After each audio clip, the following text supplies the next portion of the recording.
Welcome to Ramana's Eduzone YouTube channel.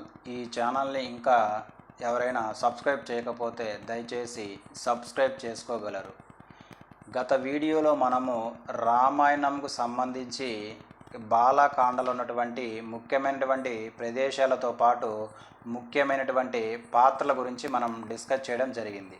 So ఈ వీడియోలో మనము రామాయణంకు సంబంధించినటువంటి అయోధ్యకాండలో భాగంగా ఈ అయోధ్యకాండకు సంబంధించినటువంటి ముఖ్యమైనటువంటి ప్రదేశాలతో పాటు ముఖ్యమైనటువంటి పాత్రల గురించి మనం చర్చించుకుందాం. అందులో భాగంగా ఇక్కడ ముఖ్యమైనటువంటి ప్రదేశాలను కానీ గమనించినట్లయితే మొదటి ప్లేస్ ఏంటంటే తమాసా నది. సో ఈ తమాసా నది ఎక్కడ ఉంది? ఇది అయోధ్య నగరంలో ఉందని గుర్తుపెట్టుకోవాలి.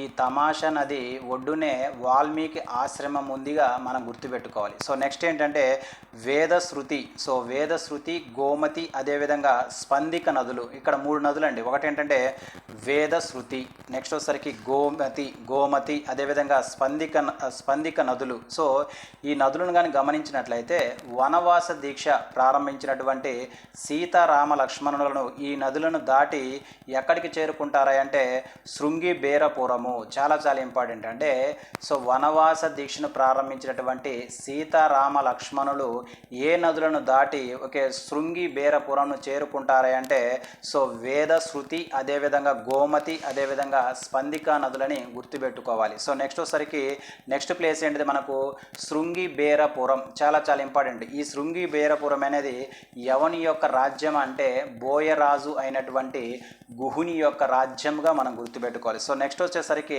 నెక్స్ట్ ప్లేస్ ఏంటిది మనకు గంగా నది. చాలా ఇంపార్టెంట్ అండి. సీతారామ లక్ష్మణులు గుహుని ఆతిథ్యం స్వీకరించాక గంగా నది మీదుగా ప్రయాణించి ఎక్కడికి చేరుకుంటారంటే ప్రయాగకు చేరుకుంటారని మనం గుర్తుపెట్టుకోవాలి. అంటే ఇక్కడ మన ఇంపార్టెంట్ పాయింట్ ఏంటంటే సో ఏ నది మీదుగా సీతారామ లక్ష్మణుడు గుహుని ఆతిథ్యాన్ని స్వీకరించాక ప్రయాగకు చేరుకుంటారంటే మనకు గంగా నది ద్వారానే మనం గుర్తుపెట్టుకోవాలి. నెక్స్ట్ వచ్చేసరికి నెక్స్ట్ ప్లేస్ ఏంటంటే ప్రయాగ. సో ఈ ప్రయాగ అంటే ఏంటంటే గంగా, యమున, సరస్వతుల నదుల యొక్క సంగమ ప్రదేశంగా గుర్తుపెట్టుకోవాలి. చాలా ఇంపార్టెంట్. సో ఇక్కడ గంగా, యమున, సరస్వతి నదుల యొక్క సంగమ ప్రదేశమే మనకు సో ఈ ప్రయాగాన్ని గుర్తుపెట్టుకోవాలి. ఈ ప్రయాగ ప్రస్తుతం ఎక్కడ ఉందంటే సో ఉత్తరప్రదేశ్లో ఉన్నట్టుగా మనం గుర్తుపెట్టుకోవాలి. నెక్స్ట్ వచ్చేసరికి ఇక్కడ యమునా నది. సో యమునా నది ఏంటంటే సీతారామ లక్ష్మణులు భరద్వాజుని దర్శించిన తర్వాత అంటే సో సీతారామ లక్ష్మణులు భరద్వాజ మహర్షిని దర్శించినాక ఈ యమునా నది తీరం ద్వారా ఎక్కడికి చేరుకుంటారా అంటే చిత్రకూటంకు చేరుకుంటారు. అంటే చిత్రకూటమునకు ఏ నది ద్వారా సీతారామ లక్ష్మణులు చేరుకుంటారా అంటే యమునా నది అని గుర్తుపెట్టుకోవాలి. నెక్స్ట్ వచ్చేసరికి మందాకిని నది. ఈ ప్లేస్ చాలా ఇంపార్టెంట్ అండి. ఈ మందాకి నదిలో ఉన్నటువంటి జలము ద్వారా తన తండ్రి అయినటువంటి సో రాముడు తన తండ్రి అయినటువంటి దశరథునికి తర్పణం సమర్పిస్తాడు. చాలా ఇంపార్టెంట్. అంటే దశరథుడు మరణించిన తర్వాత శ్రీరాముడు ఏ నది జలాలతో తన తండ్రి అయినటువంటి దశరథునికి తర్పణం సమర్పిస్తాడా అంటే మనకు మందాకిని నది అని గుర్తుపెట్టుకోవాలి. సో నెక్స్ట్ ప్లేస్ ఏంటంటే నందిగ్రామం. ఇది చాలా ఇంపార్టెంట్ అండి. ఎగ్జామినేషన్ పాయింట్ ఆఫ్ వ్యూలో ఈ నందిగ్రామం అనేది చాలా ఇంపార్టెంట్. సో ఇక్కడ ఈ నందిగ్రామం ఎక్కడుంది? అయోధ్య నగరానికి సమీపంలో ఉంది ఈ నందిగ్రామాన్ని గుర్తుపెట్టుకోవాలి. ఇక్కడ నుంచే భరతుడు రాముని పాదుకలతో పాలించాడని గుర్తుపెట్టుకోవాలి. చాలా ఇంపార్టెంట్. అంటే సో ఏ ప్రాంతం వద్ద నుంచి భరతుడు రాముని పాదాలు ఉంచి సో అయోధ్యను పరిపాలించాడా అంటే నందిగ్రామ ప్రదేశం నుంచే గుర్తుపెట్టుకోవాలి. ఇది మనకు అయోధ్యకాండకు సంబంధించి మనం గుర్తుపెట్టుకోవాల్సినటువంటి ముఖ్యమైనటువంటి ప్లేసెస్గా మనం గమనించాలి. నెక్స్ట్ ఈ అయోధ్యకాండకు సంబంధించినటువంటి ముఖ్యమైనటువంటి పాత్రలను గమనించినట్లయితే ముఖ్యమైనటువంటి క్యారెక్టర్లను గమనించినట్లయితే సో మొదటి పాత్ర ఏంటంటే మంతార. చాలా ఇంపార్టెంట్. మంతార. సో ఈ మంతార ఎవరు? కైకేయి యొక్క చెలికత్తె అంటే సేవకురాలని గుర్తుపెట్టుకోవాలి.